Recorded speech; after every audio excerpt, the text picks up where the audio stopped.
Welcome to Incredible Cash. I am your host, Cash Flow. That's the name we're going with. So, if you are coming in, please let us know that you are here. We have a special guest today, the legendary Mr. Billy Aiton, Mr. Film himself, whatever name you want to call him, a legendary person in this industry. Been here for almost 40 years. So if you don't know him, we'll get him on in a second. In the meantime, if you're coming in, please welcome yourself. And I got some bots running. All right, guys, can we get some confirmation if anybody's on? If you guys can hear us fine, we will get our special guest coming on any second.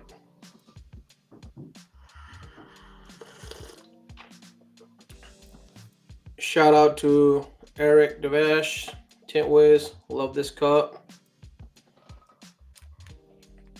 Hello, Marion, how are you tonight?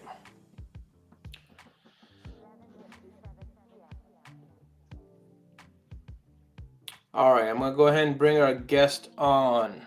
Please welcome Billy Aiton. Billy, can you hear us? I hear you fine. You hear me? Welcome to the show. Yes, sir, I can hear you just fine. Thank you for coming on, man. I appreciate that. It was short notice, but I didn't have much else to do tonight. Well, I was kind of shocked when you volunteered to come on, man. I was kind of shocked to hear your contact last week, because when you say, "Hey, do you know who this is?" and I was like, "Damn, man, who in the hell does not know who Billy is in this industry?"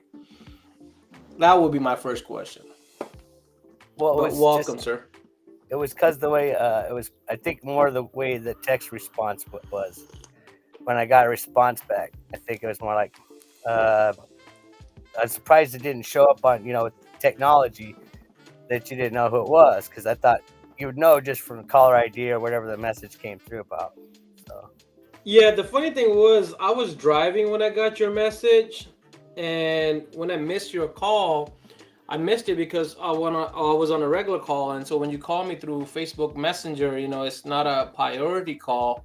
If you're on the regular phone, it doesn't come through.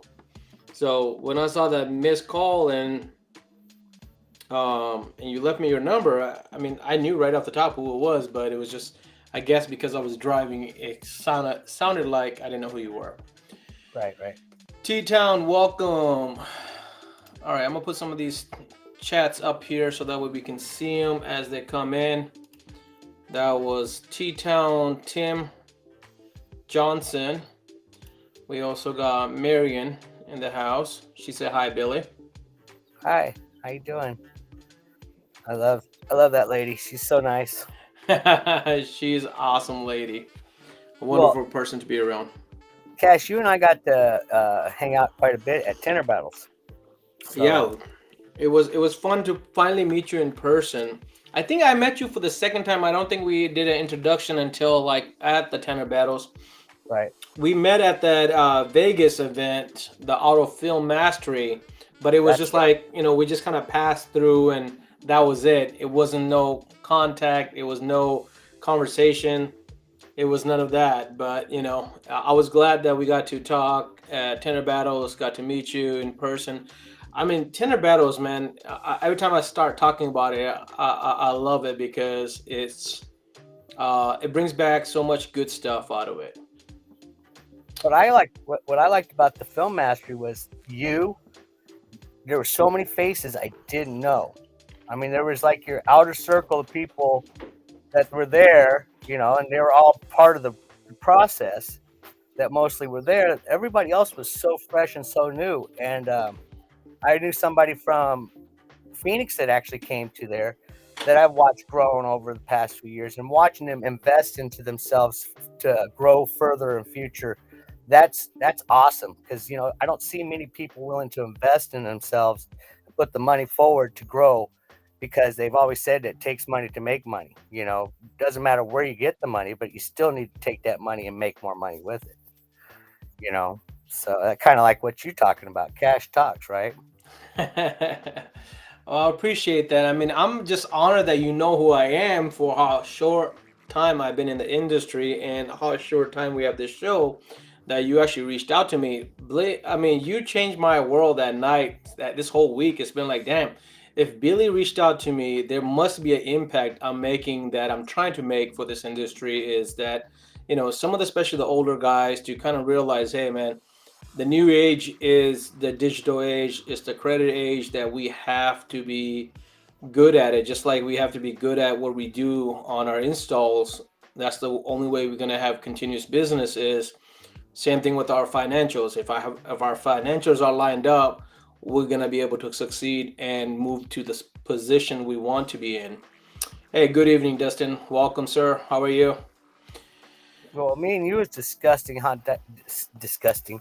It is kind of somewhat about all the information that we are worth right now to the informational world. Even this, what's going on right now, everybody that's showing up, everybody's paying attention. They're knowing you're watching this, and they're seeing what's influencing you and where you're paying attention to and what type of context that you're looking to. They all feed this to the people. And if you start looking at, you were sitting there pointing some of the stuff out to me about how these credit cards can reap you rewards, because they're all interconnected nowadays. And if you go to your credit report, you'll see that you can get 20% if you shop here on this card, 1% over here if you shop at the big box store. You're like, wait, hold on, you're going to give me 26% back. That's 20% discount, you guys. That's taking your money from what used to be 80 cents on the dollar and getting a whole 100 for it, so to speak, because, or flip it around, either way you want to look at it. But that's just money back in your pocket. And I just kind of really been kind of getting a kick out of the credit card game recently. And that's kind of what me and you got here was, because you were talking about credit and stuff like that a couple weeks ago. I kind of caught a little bit of that show, and about how to have your credit and putting these cards, your businesses on cards instead of debit cards, knowing the difference. And Cash, what you're doing for the people out here, and something you're going to find out is the more you do this, the more you're going to have people come up and tell you what you just said to me about how that changed your life and stuff like that. Little things that you don't understand are going to change someone's life. Just as trying to explain what pressure sensitive adhesive is to somebody can actually put the dots together, how that film's applying and why it's working, why it ain't working for them. Those little things that were subtle to them, they showed how to tint it, but they don't know why the PS is working that way. So little tiny things they could just be missing that can throw them off. And some of the stuff that I know when I got into this business was there was none of this digital age at all. So if you went and didn't pay this apartment over here and you got kicked out for making too much noise or partying or anything like that, you can go get yourself another apartment. That was back in the 80s and 90s. About 2000, 2004, this computer thing started showing up and they started connecting to each other. And pretty soon I was like, Mr. Aiton, you did what to this apartment over here? You didn't pay your rent. You didn't do this. And what's this credit stuff? Because I came in at 15 years old and I had nothing but green in my hand. That lettuce tastes good on burgers, tacos, no matter what. That lettuce is great. But you know what? It's a filler for everything. Really, lettuce doesn't have anything in it, honestly.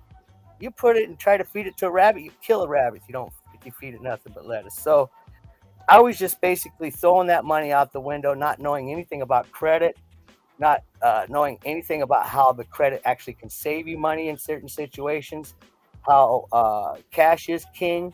But unfortunately, that's not how it is today, guys. You can't go into a coffee shop and drop $100 bill on a cup of coffee. They're going to say, we don't take anything over 20.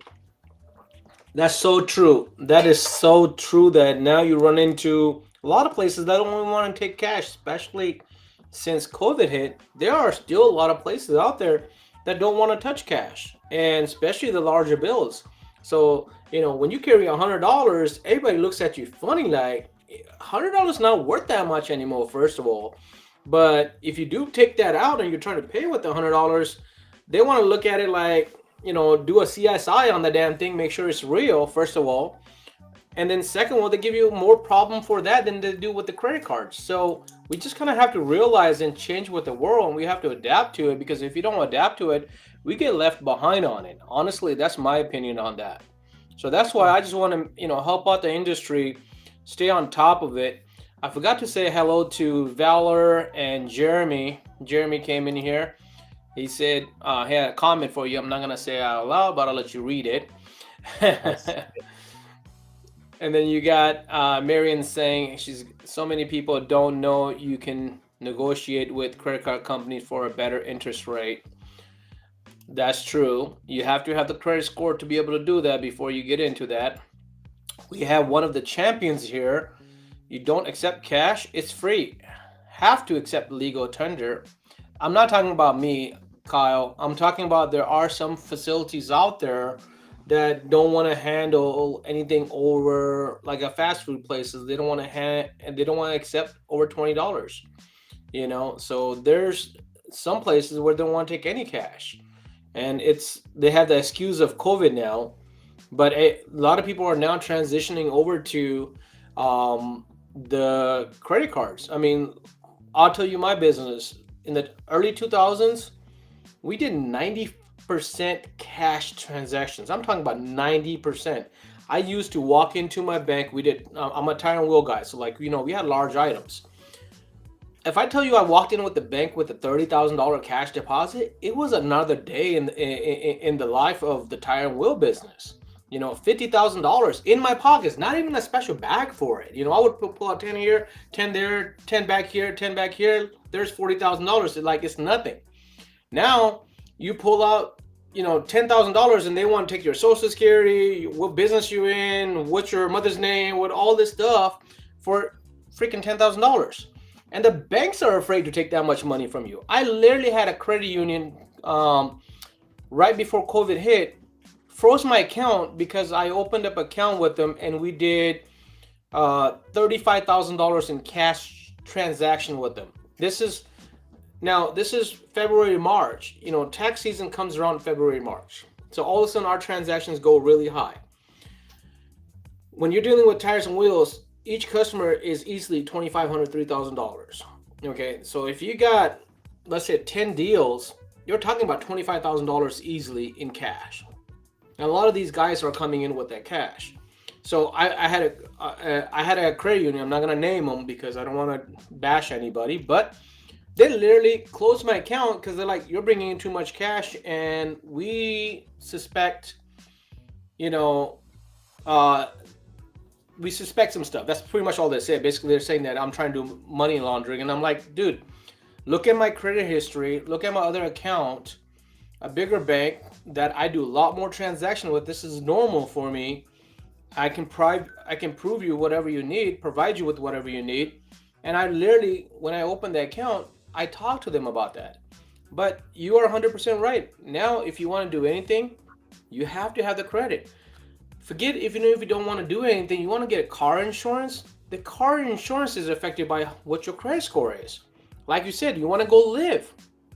You want to go get an apartment. You want to go get a house. You want to start a business. Guess what? The landlord, first thing they're going to look at is now, how's your credit? How are you going to be able to pay your bill on time?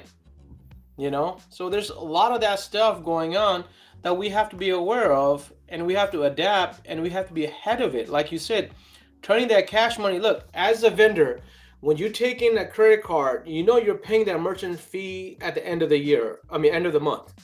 My merchant fees are over $1,000 a month. That's money that goes out of my hand. Now, how do I turn that around? I've learned tricks to use what you just said, those credit cards with those points. Now I can even out myself, because now I can get business cards that have high points on it that will adjust my money, so that way I'm not always losing out. Mm-hmm. So, those are some of the little things out there. Dustin's got something to say. I'm still fighting the Ripple effect of poor spending and not understanding or trying to understand better money practices when I was younger. Hey man, I was in the same line. That's why I'm here trying to teach people or even trying to, correct some of the people that have made mistakes because I was at a point, '06. I won't, I'll be straight up about it.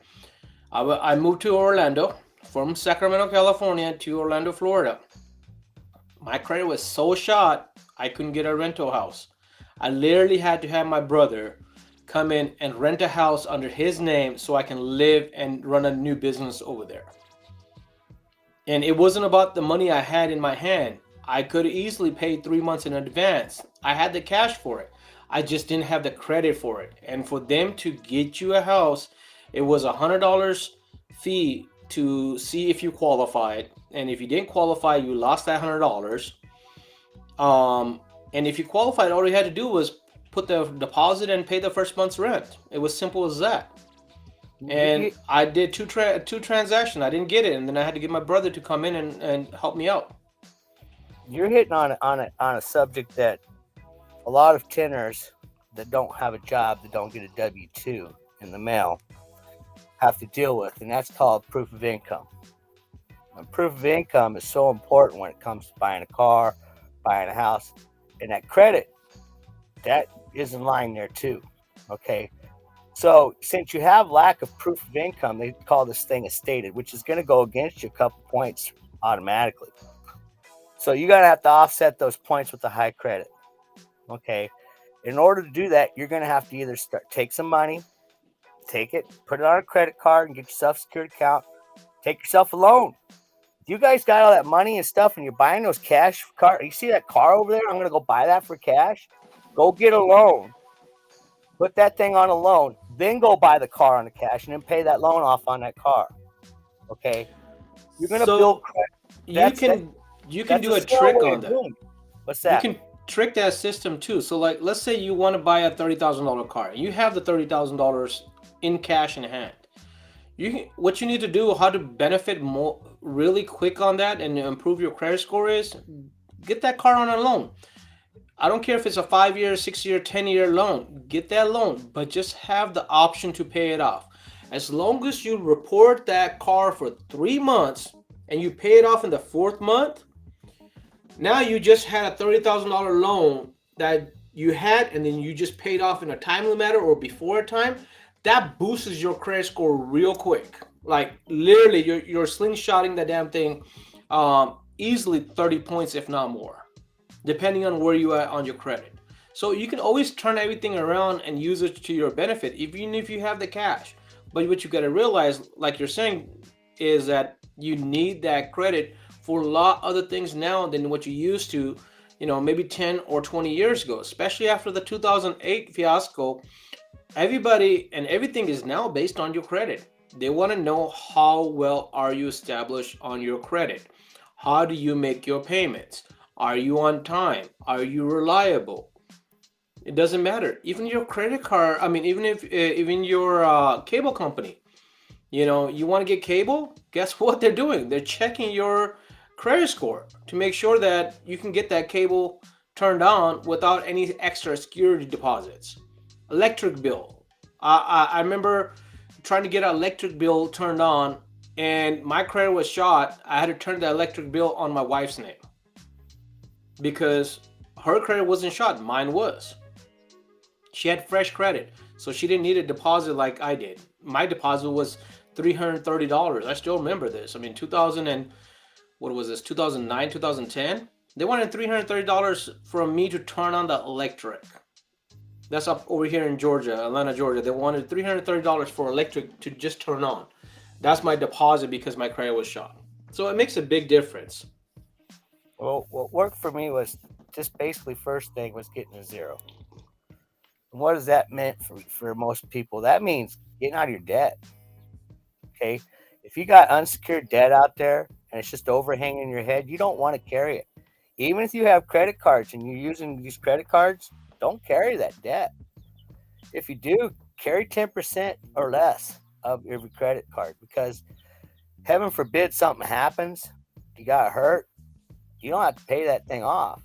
Okay, you can use the card like cash nowadays, anyways, and get more benefits back to you than your card, except for at the gas station. That's probably one of the few places where cash is going to work out unless you got a cash card, which will give you twice as much points back if you got a certain card. So if you're using a lot of gas mileage like me, it'd be probably prudent to get yourself a gas credit card Yeah. because you're going to sit there and get so much rewards back and knock those things back that you're going to get the payback on it.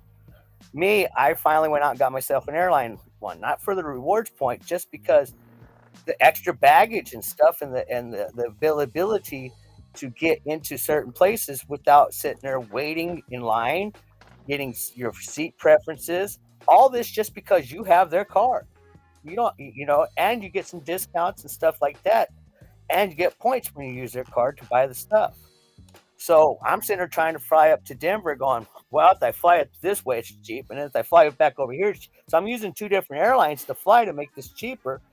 Or I could fly, heaven forbid, Spirit, or then when you look at the baggage fees on those, well, you're back up to your regular airlines. So might as well have the benefit of those cards and use those cards to get that money back towards me. So I've been utilizing that. Now, if my film companies want to put a 2% cash back on one of these company cards, I'd probably go get a company card there. That might be an option for them, Eastman, to put a credit card out for us and stuff, because a lot of places don't carry terms. And you don't want terms. You guys don't want to really carry terms with film companies. Really, you don't. Just in case something happens. If you're on terms, that means that you're probably waiting for a check too, and your capital's not there. So you want to regularly have that capital available. And if you're going to do it, put it on a credit card and get some points back on it. Because that's what I do. I buy every bit of my film on my company card, and I get points back on it, regardless if they're giving me any extra points or not back. Especially when I just got a 5% increase on my email. So it's only 3%. Which way do you want to look at it? I am getting that money back one way or the other just because I'm using a card and not my debit card, which I could use my bank card. I could write a check and get it, no benefit whatsoever back on it. So the credit cards are beneficial to you. Take them as little as possible and use them as much as possible. That's the way I would suggest credit card business, because you do that, become a freeloader off the system, and you'll end up with thousands of dollars in your pocket by the end of the year just by using the credit card instead of using cash. But I honestly, do you think the cash system, I don't want to get conspiratorial, but the last couple of years, all they want to do is hand me large bills, and they ask me, would you like that in large bills? Not like, how would you like that anymore? Would you like large bills? Exactly, putting it out there, suggesting that you're wanting large bills. So then you're sitting there walking around being inconvenienced because you got all these large bills going, I just want a cup of coffee. Welcome, Jordan. Shady J just joined. Welcome, Jordan. And he said if he can comment. Of course you can comment, bro. Come on. If you can't comment, nobody can comment. But yeah, you're 100% right. Look, Marion just said this earlier, is that the government wants us to use credit cards. And it's so true. They want to track as much as they can, because at the end of the day, we're just a number to them. And more they have information on us, the easier they can track us, analyze us, see where we're spending our money, how we're spending our money, and how they can control us better. I don't care whether you call that conspiracy or not, bro. At the end of the day, it is what it is, whether you like it or not. I just learned how to play the system to make it work for me, where it's going to benefit me at the end of the day. That's all I care about, is that, listen, I'm not going to make a big ripple in the government's big pool. There's no way I can do that. Even if the whole film industry gets together, they can't do that. Look at what's going on with the trucking industry right now. They got this regulation where they only get 14 hours, and it doesn't matter if you're stuck in traffic. It doesn't matter if you're loading, if you're unloading, whatever. You get 14 hours total. Now they're stuck with, hey, 14 hours made us 10 minutes late to Walmart's delivery. And now Walmart says, I'm not going to take this until the next day. Now who's going to pay them for that whole day? Because they get paid by the miles. So that's the same thing like we talk about is on credit cards. we're being forced into it. But if we're being forced into it, why not get ahead of the curve, learn it, and use it to our benefit, like you're talking about, Billy? Is why not we learn how to use this, the rewards? Look, I'm going to Mike Powell's grand opening, okay? And I decided, you know what? I'm gonna go stay at a hotel. It's gonna cost me, some money. I might as well. It's a over 6 hour drive. I might as well take the family with me. So I was like, with my kids as well as my niece and nephews, like, you guys want to come along? I'll rent a nice ass Airbnb. You guys can stay by the lake, enjoy yourself while I go, be at this event. My brother's like, shit, you're taking the kids, my wife, and all that. Shit, I want to fly in, but he works on Saturday.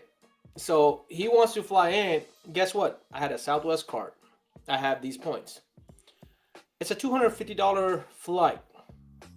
Guess how much he paid for that flight with my card? Give me a guess, Billy. Nothing. Anybody? Give me a guess. He paid a little bit, but I want to give me a guess, guys. Anybody wants to win something? Give me a guess. I'll give you either a gift card or a couple of those Tint Wiz flags, whatever, and I'll ship it to you. And it's making it hard for us to save our money, guys. There's only a couple ways a tax man can't touch your money. That's Roth or life insurance. You young people, anybody under 30, get on it. Under 40, jump on it. After that, you guys start looking at different types of insurances. You need to. Those life insurances, you guys can borrow against. Their cash terms. There's money available to you when you get old. Don't count on Social Security. I'm just telling you, things could get weird. That is a great point, man. I want to come back to that. That is, you don't know how many people don't realize it. The only reason I didn't point that out, and I've had Randy Humphrey's wife say this on one of my posts as well, is that everybody needs life insurance. The hell you do. And you're talking about not only needing and having life insurance, you're talking about taking advantage of having life insurance. That being said, Ilyu, you are right on the money, man. Paid $5.40 for that flight. $5.40 for a $250 flight from here to Richmond, Virginia. From Atlanta to Richmond, Virginia. We just booked it today, and the flight is Saturday, so it's in 5 days. So that's why it's so expensive. But a $250 flight for $5.40. Yeah, there's ways you can get it for free, but with this one here, it was just $5.40. That's less than a coffee. Go to Starbucks, you're gonna spend $8-10 on it. Now he's not flying. If you have $100. Not if you have $100, you can get your coffee. Elio, whatever you want. I know you were at the tenor battle, so you probably don't want the flags. You probably got the flags. Let me know if you want a gift card. Shoot me a message on my message with your address. I'll shoot you over a gift card, brother. And welcome to the show. So let's go to your life insurance. Give us a little knowledge on life insurance. What do you got? What do you recommend? What do you know about the life insurance game? I was unfortunate. By the time I found out about it, I'd already had this hepatitis C thing.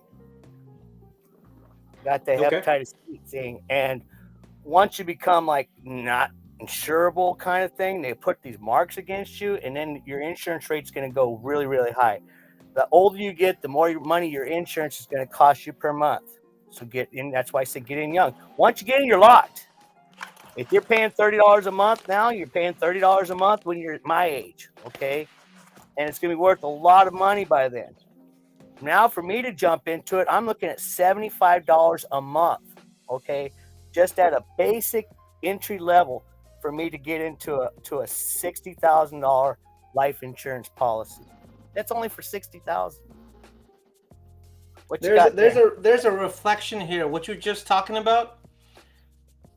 I've actually taken a course on this. Okay, so I was in the same boat you were, but I don't know. There's a reflection coming on, but a 25-year-old male with a $250,000 policy is gonna pay $18. A female is gonna pay $15. Okay, this is what they call a term insurance. Now, look at the same policy, and you go to Billy, your age, over 50. You're talking about $92 for a male, $76 for a female. Okay. Now, if you take the same policy and you want to double that number, let's say you want a half a million, 500, and this is the older stuff that I pulled because I took this course years ago, but it's still relevant. Okay, the information is still relevant. The rates might have changed a little bit, but the point is, you can get a double the coverage without paying double the money. Now you're only paying 175 instead of paying $184 for that, and that's for somebody that's old. But look at a 25-year-old, 1849 for a 250, $31 for a 500,000. That's a half a million dollars. When you're younger, if you have these things right, you pay a lot less and you lock in that rate for the rest of your life. And there's term, there's whole, there's IULs. What Billy was just talking about is taking the money back and using them money in your life insurance. That is what they call IULs. IULs literally will grow your money, still give you that life insurance, and you can borrow that back from your own self, like borrowing from the bank, but you don't have to pay it back or you don't have to pay interest on it. It's free money that you make your own bank by making regular payments into your IULs. So and I'm in the same boat as where you were, but Billy, I'm gonna get with you on how to still get some kind of coverage if you're still interested in it. There's ways around my it. guy was up my butt about me today because I was just redoing my insurance today, and he couldn't offer me anything. He told my insurance, good insurance, to say, Billy, you need to go somewhere else. That's what he told me. He says, Yeah, you're you paying way gotta. too much with me right now with your credit and everything like that where you're at. You're paying almost double what what you're with me. So he switched me over to another person and dropped me in half. Yeah, So that's what he did, And a good insurance agent isn't about themselves or taking care of you. So your insurance agent, get a relationship with that person. exactly. Speaking of insurances, I mean, I'm not going to try to throw TFAC out there, but TFAC has got some wonderful things and they can offer more. I started a 501 a few years ago, and one of the plans was to start a group insurance, group rate insurance, group 401ks and stuff like that for window tinters. Okay. During the process, one of the things I did achieve was AFLAC, and we got a nationwide account all the way across the United States of America. You get what the time was a family of four, $55 if for a guy like myself, down to $33 a month. Now, if you guys know about supplemental insurance and stuff like that, I've got this little spot right here. I think I'm going to go ahead and bite the bullet, pay a little extra for TFAC. Excuse me, for my AFLAC, because once that gets determined as cancer, I'm no longer available for any cancer policies. Right. You get a supplemental policy, something like that, that could take care of you a long ways down the road when you do start having cancer problems and stuff like that to do. There's so many different things that you can pay for a supplemental insurance that'll pay you money back when you go down. Some of our tenders are going down and stuff like that, only for months or a few months and stuff like that, could actually get some money back, cash back from their insurances to help them, pad a little bit of that inconvenience that's going to happen during these times. There's ways to prepare yourself for these things. I mean, I was prepared for 3 months. Honestly, I think you need to be prepared for like a year, because I might be going down for a shoulder injury, could put me down for 6 weeks. Okay. I don't know how a business is going to recover from a 6-week downfall. So there's going to have to be something to provide for somehow or another. But my business was able to hold through 2 months. So I had 3 months, 90 days. And it finally kicked back in. If it wasn't for that, this mortgage payment wouldn't have got paid. I would have started all that because of just trying to put it away. And then trying to get that saved back up can take years just to get to the point where you can be 1 month, 2 months, 3 months ahead. But if you don't start, like that quote I put up, you got to start to be great. You have to, no matter what. If you don't start, you're just standing still, and the world's going to keep going by. And pretty soon you're going to sit there going like this with all this cash, and you're going to say, can I turn this in? I bet you those Confederates still had a hard time trying to put all that Confederate money in right here. Here's my Confederate cash. How much was that worth? You know what I mean? I'm just saying paper is only an agreed value. It's just paper. And it's saying when they say it's worth nothing, then it'll be worth the paper that you can wipe your rear with. And some nice paper, by the way, because they spend some good money on it. So here's another thing that you guys may want to look at is that I'm not sure if you guys know what the value of money is every year. Okay, what your money is actually worth. If you put $100 under your mattress today, you take that same $100 next January, 2024. Do you think it's still worth the $100? Say that same thing in 25 or in 2030 or 2033. That same dollar on average loses over 5%. On average, there's years where it loses more value, there's years where it loses less value. But on average, in a 20-year scale, you're losing 3 to 5% in value. So what I had in 2003, if I take the same money, if I had $10,000 under my mattress and I go and take that $10,000 to the bank today, I'm not gonna be able to buy the exact same thing for that $10,000 because guess what? Everything has gone up. Look at gasoline. Look at houses. Look at burger. You know, everything has gone up. That's the value of money. If you hold that money in a place where it does not grow, you're losing money even though you're keeping it in under your mattress. That money ultimately is losing value. So how do you not lose value? Is you got to learn how to invest and how to take on compound interest. Compound interest is very important to learn and how to use because compound interest is where you want to be at with at least 8 to 10% growth every year so you can stay ahead of that flow. Not only are you cutting down what that money devalue is, but you're also growing your money gradually. And if you grow your money gradually, compound just means that it's just going to keep on adding, but it's going to add more on top of what you already have. That's why it's called compound. It's taking that money and it's almost doubling it. On average, you're going to double your money in a very short time once you have that going. The first few years is hard, but once that it starts compounding properly, man, that thing takes off. Like you're gonna have a retirement money that you never thought was even possible for you. And all you gotta do is put in maybe a little money every month in it. You can do a weekly if that's easier for you. You could do a monthly if that works for you. But you know, that saving instead of just throwing in a savings account, because savings accounts don't give you nothing, man. Savings account give you 0.05% or 0.03%, which is nothing.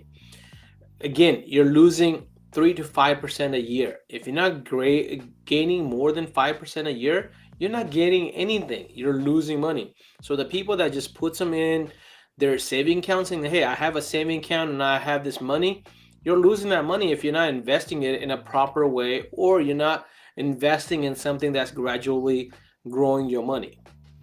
You know, once you get to a good point, portfolios have diverse portfolios where you have some kind of growth going on in a different sector. So if one sector takes a dive, the other one does not. That we were talking about IULs. There are IULs that guarantee growth. They may not guarantee 10, 12% like some of them do, but they do guarantee gradual growth of like 8%.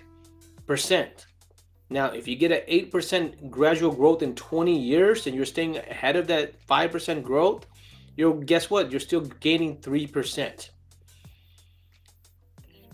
Where you can you invest, so you can invest in a lot of these Fortune 500 companies with some of these IULs that will give you 8 to 10% growth. You know, you want to talk to somebody that can do that for you. If you can't get in that, you can also do that in some of the 401ks. You can get a 401k plan that has a high risk. You know, they have a higher risk that pays you over 10%. They have a medium risk that pays you between 5 and 10%. And they have a low risk. Low risk pays you about 3 to 5%. Those are some of the things that Richard said anybody wants to invest with him. Richard, what you got, man? Let us know. Give us the secrets, man. That's the whole point about this show is everybody sharing their tips and tricks to grow all of us. You know, if we can grow together, we can grow as a community. and we can be better, especially ourselves and our children tomorrow. Cash. Uh, yes, sir. My close relative of mine uh tried to throw something at me the other day, just a small sack. I caught it. The thing weighed about 30 pounds. And I pull them out, and they're silver bars, stamped, weighted. And that's what he's been doing with his money. He's also got gold. He's got a whole stack of gold coins. He's actually been buying this physical gold and put in physical silver and any those types of commodities what he can put his hands on. So the one thing on that I would say is gold is the oldest traded material as back as time can be told. Okay, silver has its ups and downs.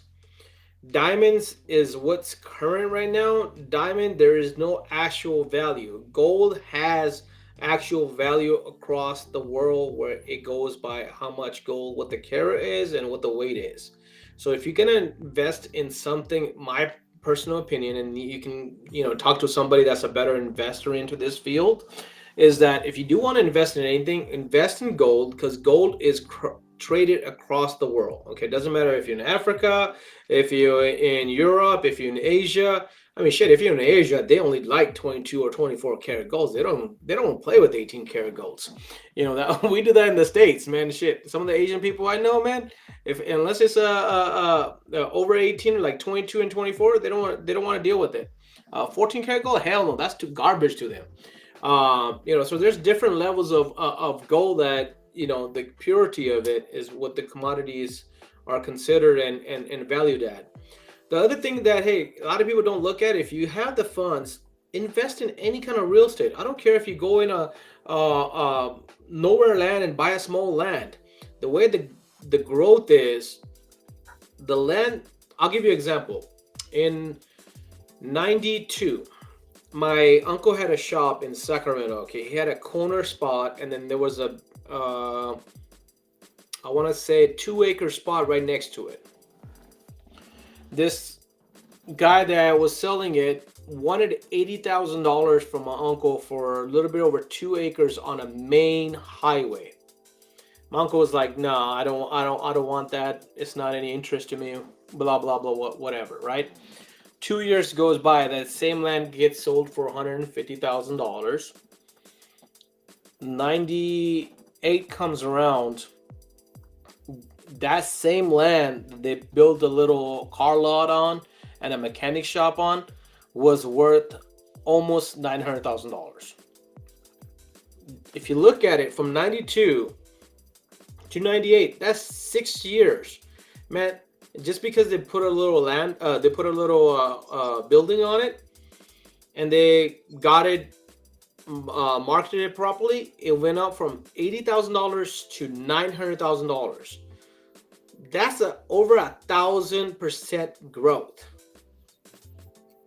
Now you can go to some of these places that are far off. So if you're in Atlanta, you try to buy anything in Atlanta, it's gonna cost you arm and a leg. But you can go out here past Buford. I remember when I first came to Atlanta in '07, man, you used to go Buford Highway by Duluth, and you would have a whole patch of un empty land, like a farmland, like type of deal. Right now, that same stretch has taken all the way to Buford, the city itself, and it's filled up, and those places are costing crazy amount of money.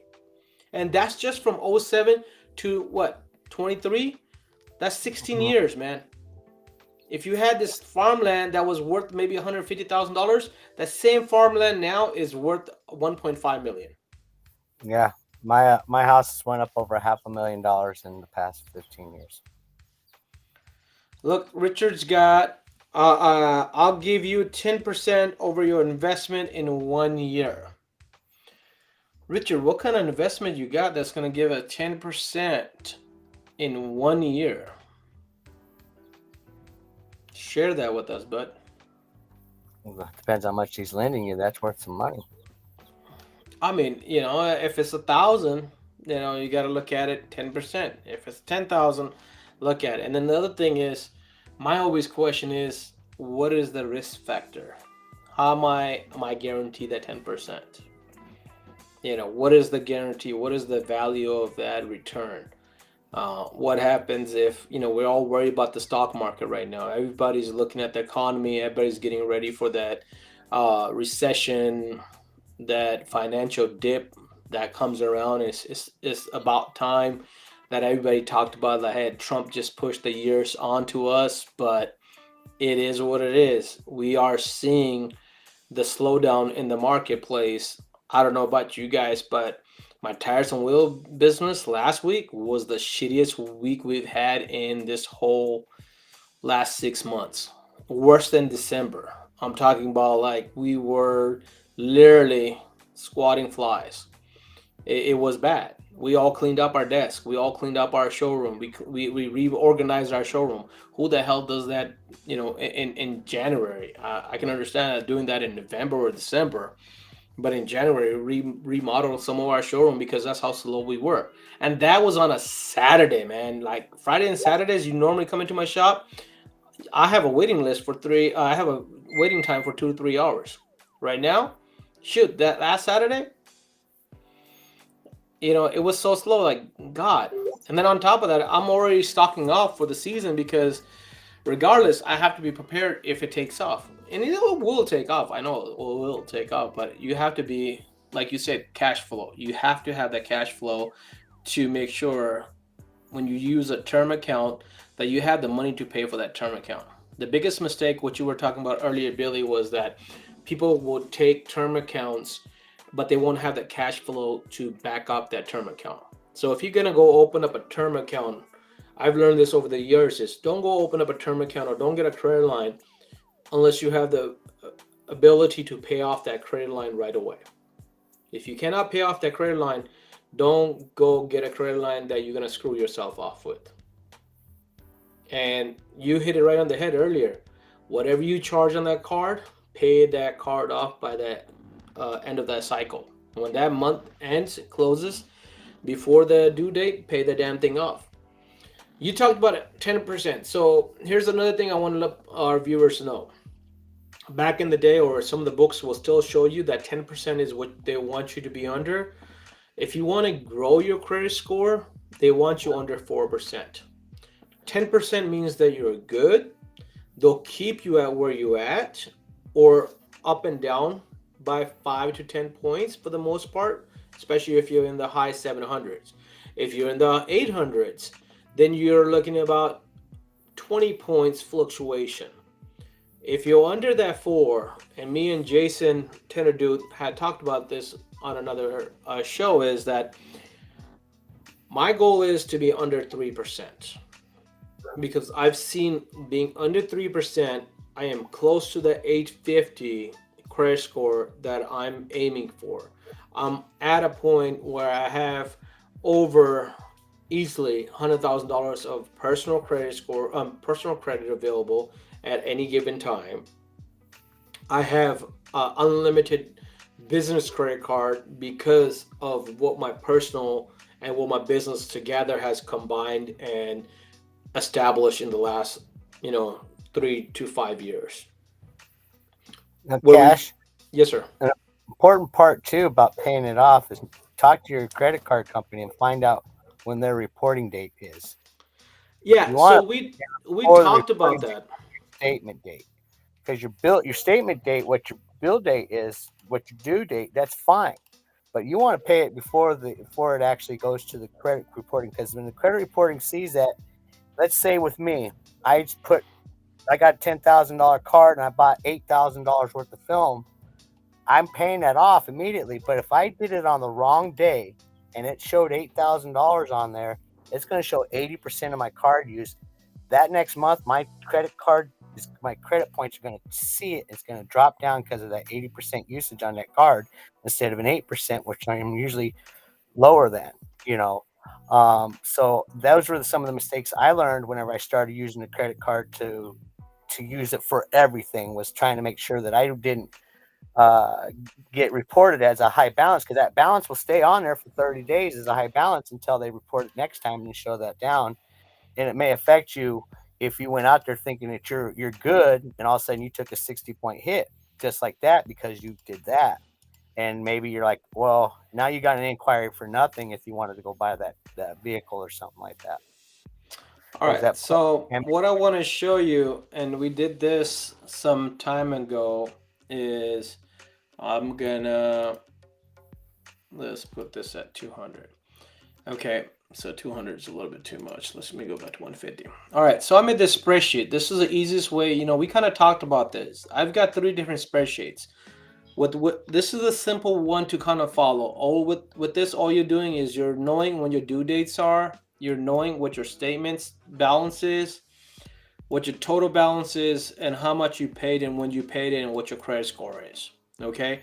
But if you go into this one here, which is basically the same thing but with a little bit more detail, what this adds is what is your credit limit, what is your credit availability, what is your closing date. This is what you're talking about, Billy, right here, the closing date.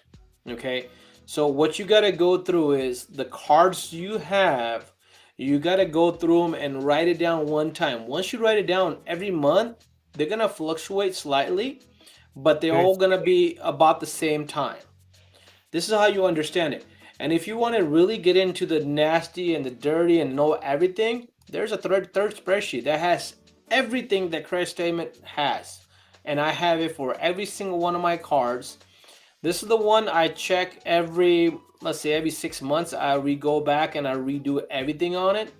But the credit card simple, where what's my due date, what my statement balance, what my total balance, and how much I paid and when I paid it.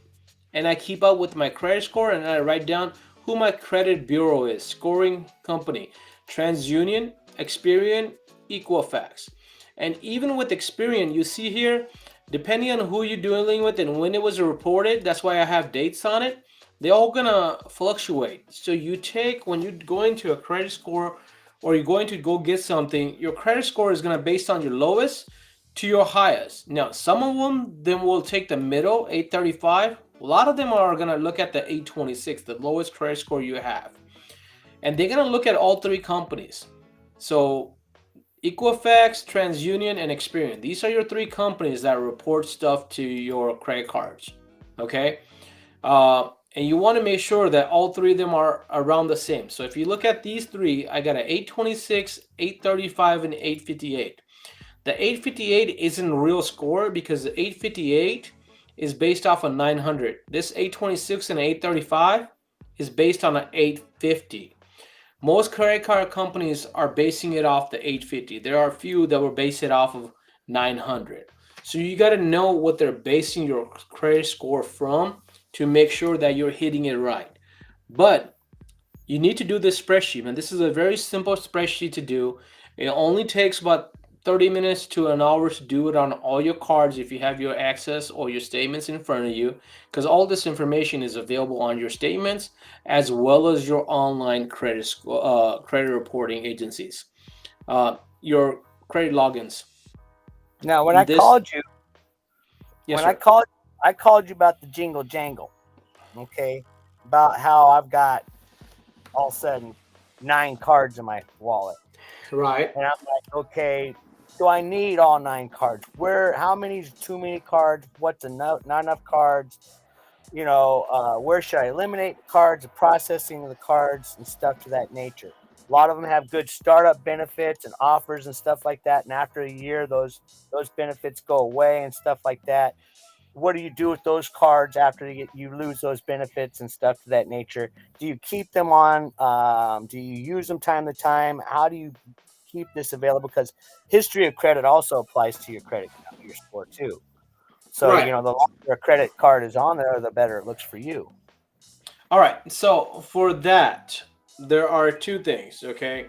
I'm gonna go back to what we were showing. So on this credit score here, what you want to go for that one is the middle screen that has your credit limits. Remember what I talked to you about. You want to take a look at who you have the lowest amount of credit with, available wise, and you want to, if I have, these are my, let's say 2 4 6 8 credit. Okay, so there's $169,000 available combined with all my credit cards. Okay, that's 8 cards here. If I'm saying that I don't want to keep all 8, or I want to get the most benefit out of them, I'm gonna look at the 2 with the lowest amount of credit available to me. Okay, that's how much I can charge up. I'm gonna reach out to this card once a year and say, hey, I need a credit increase, credit limit increase.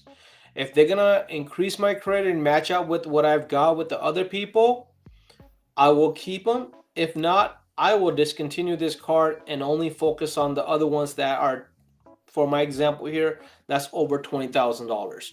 Now, if I go to the one with all the bells and whistles, look what I've got done here.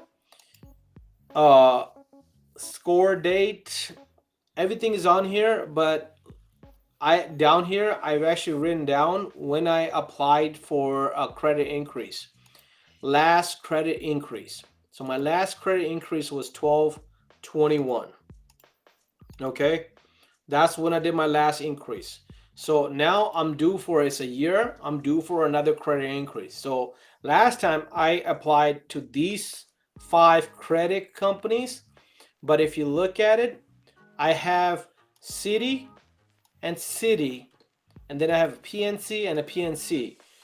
That's why I have 4 transactions here and I have a 5th one here. In reality, I've only got 3 because I have one here. This PNC and this PNC are same. This city and this city are the same company. So it's only a 1 inquiry, but I have 2 of the cards because I have one for Costco and I have one is called their Diamond. Okay, same thing with PNC. That's my bank I bank with. One is the core, one is their reward. But because I'm calling them up at one time, I'm letting them know that I want the increase in both cards. They're still only gonna pull one report for me because it's the same bank. I make that clear. But I don't go in here and I don't go and apply for multiple credit scores, and I don't go apply for multiple increases throughout the year, because I've learned if you do an increase more than once or twice a year, it actually hurts your credit score. So you want to have less than 3 credit inquiries. There's actually a whole screen I've done on this. If you want to look at it, I've done it where there's a hard card, soft card inquiries, why my score goes up and down, all this stuff that will affect your credit score. And in here, there is this line right here, what you were talking about, how much your credit is affected. Okay, if you do payment history, credit usage, credit history, total balance owed, credit checks or inquiries, credit checks and inquiries will affect you up to 10%. Okay, there's all that stuff. This is something that you want to focus on. Like when you're doing your credit, this is one of the screens that you want to focus on. The other screen you want to focus on is this one here.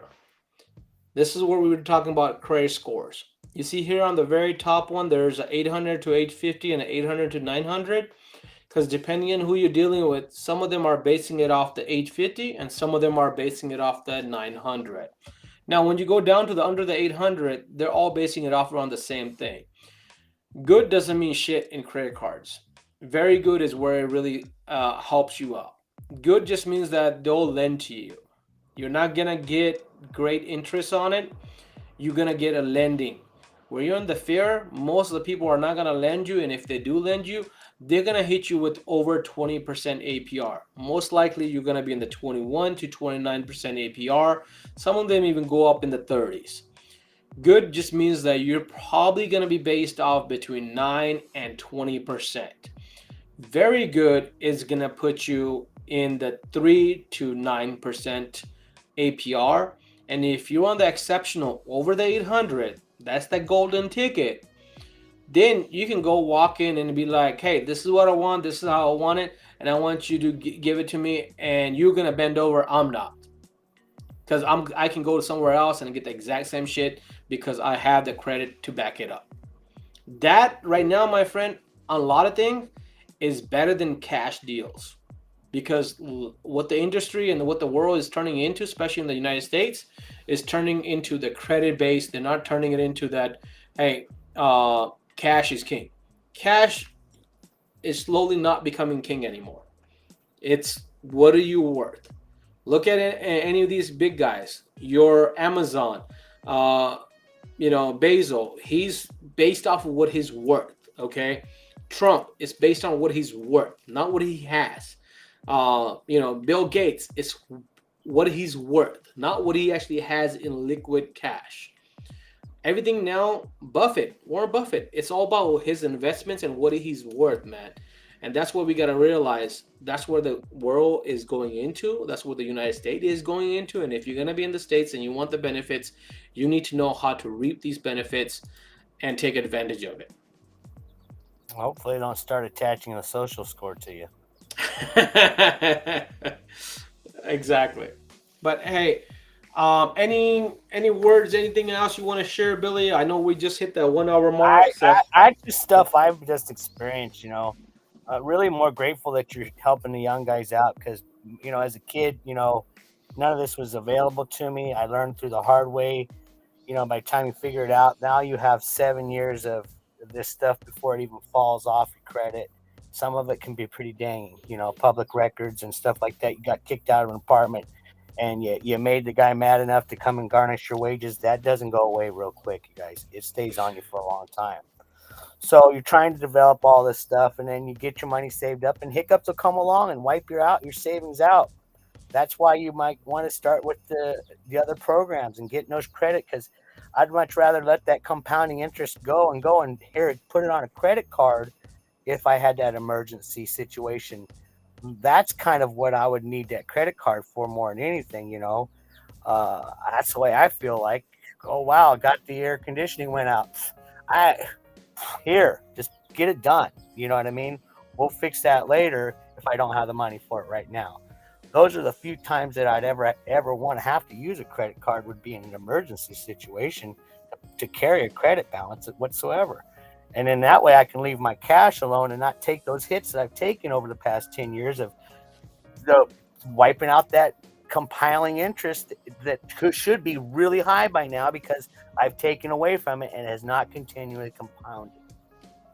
so that's a great point you got to look at. Listen, you can either make the compounding work for you or it will work against you. Like you said, if you got those credit card, it's going to compound interest. That's why your balance that turns in from, what we were talking the other day, you said 39 cents or something, that pound that you didn't pay off in time and it turned into a whole bunch of extra money, right? I had that one situation where I had an employee that had a 3 cents balance because when he made the final payment, he was off by 3 cents.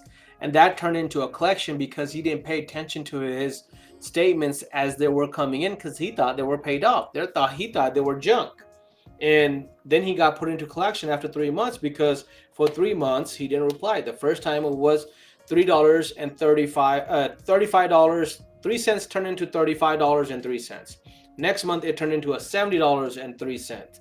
And then it turned into $100 and some dollars and 3 cents.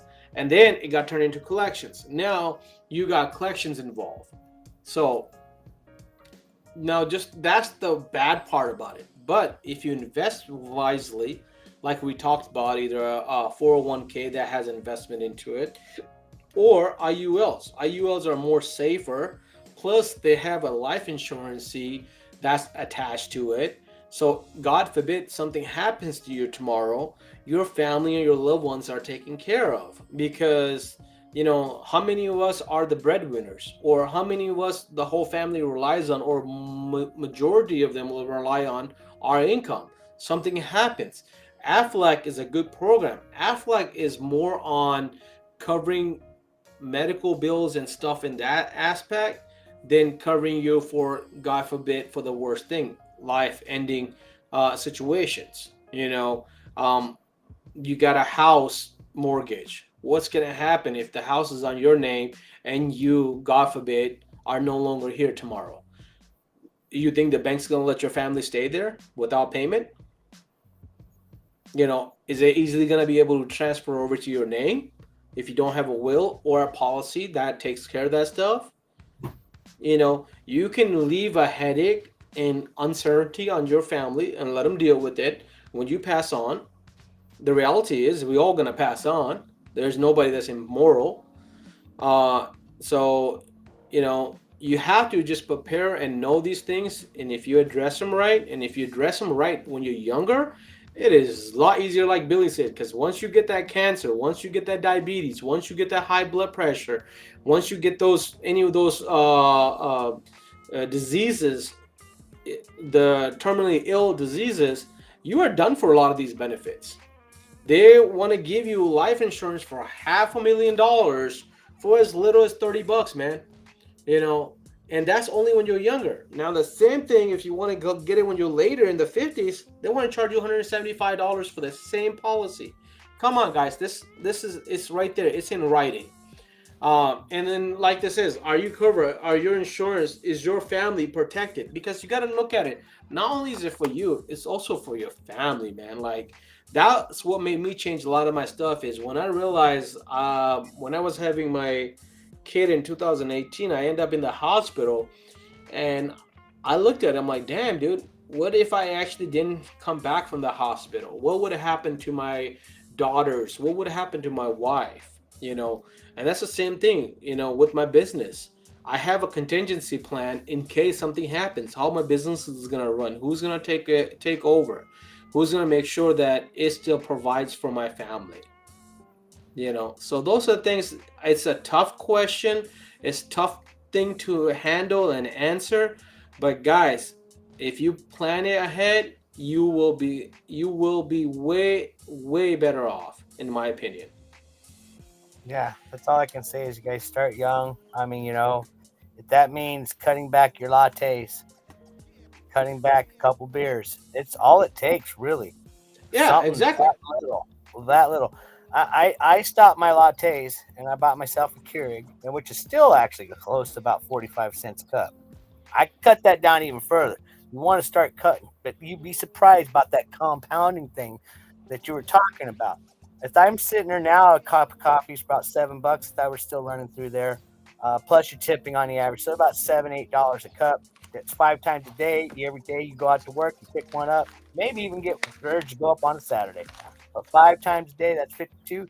52, that's 250. You just do the math how much you end up spending. It's a lot of money just on coffee in 1 year.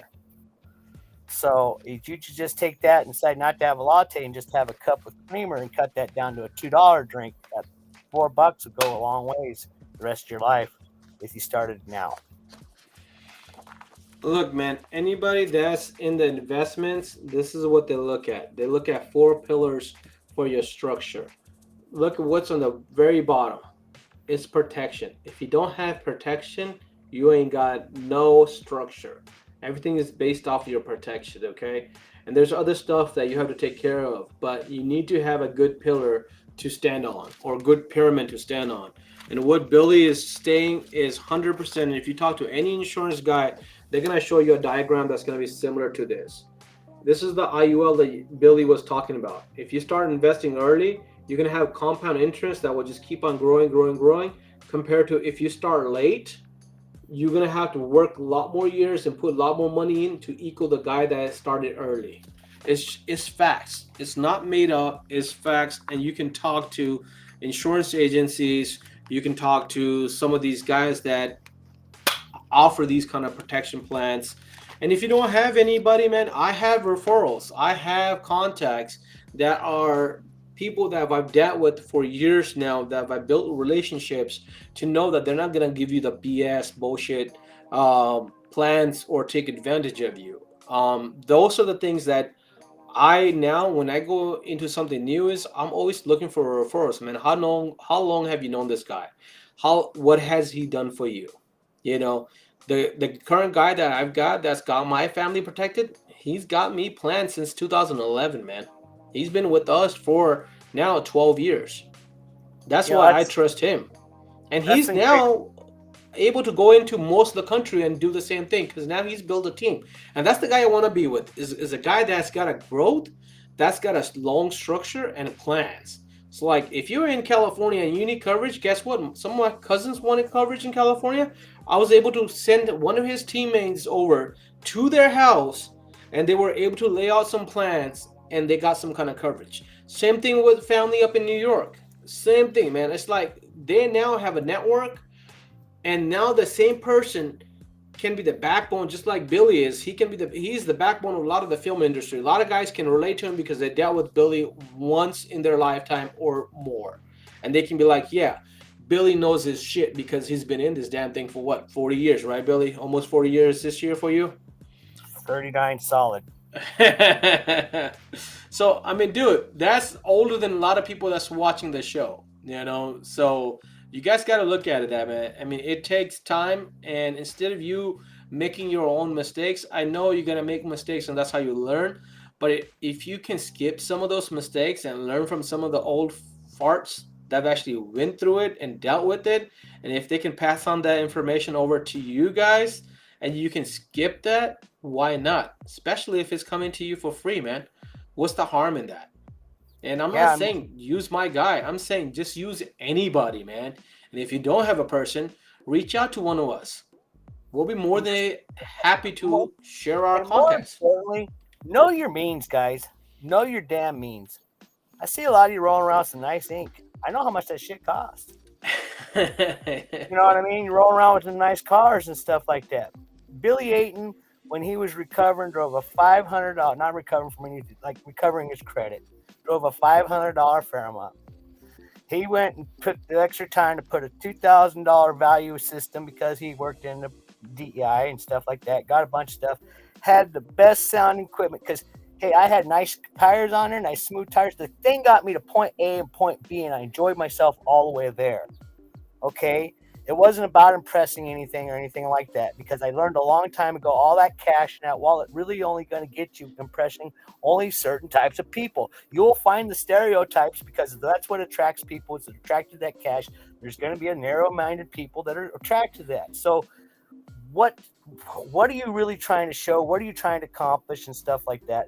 I mean, that big money out there, it's really tempting just to sit there and have fun with it, guys. And I'm not going to say don't because I did, but I'm going to say that you better plan on not being able to do a lot later, which you probably could do more later in life than you can now in life with the little bit of money that you have that you think is good money versus sitting there going, hey, I'm going to go on vacation this week. Where are you going? Alaska? How much that cost you? Nothing. I put it on the points. Exactly. You know what I Hey, mean? look, man. I spent $900 for my pops to go to California and back. A 4-day weekend trip. Went last Thursday. Just flew back in here today. $895 ticket. And then I upgraded him for another $120 to give him more leg room because he's 6'1". So, and guess what? $0 on that one. That was through my American Express points, you know. But Billy, thank you so much for being on here tonight, sir. I really I hope I appreciate help some people. Don't be a fuck up like me. Excuse my language, but yeah, it. don't do it. Because it's a good time. But listen, I'll tell you something. Whatever really, really good tastes good for you, feels good for you, eventually turns out to be bad for you. I can attest to that right now because I'm trying to lose weight, and everything that looks tempting and good to you, it is not good for you in your health. Same thing goes in your Mhm. financial situations. I If saw it this girl looks walking by the other day. She looked real good. That ain't good for me. My old lady kill me. Just some things just ain't good. temptation. I had to leave on a laugh, guys. You guys have a great night. Thanks for hanging out with Cash. Hopefully, you guys can learn some stuff from him because I wish the guy was around when I was a kid. I appreciate you, Billy. Thank you so much. It means a lot that that you're saying that about me. And just being on this show, it means a lot that we can pass on some knowledge to some of these younger folks and even some of our own age guys that have not learned, that want to relearn. The one thing I will leave off with is that you are not going to be able to help yourself unless you are ready to help yourself. If you're going to take that step and you want to make that change, we're here to help you out whenever you're ready. It's your willingness and your ability to do it is what's going to get you there. Have a great night, y'all. See you on the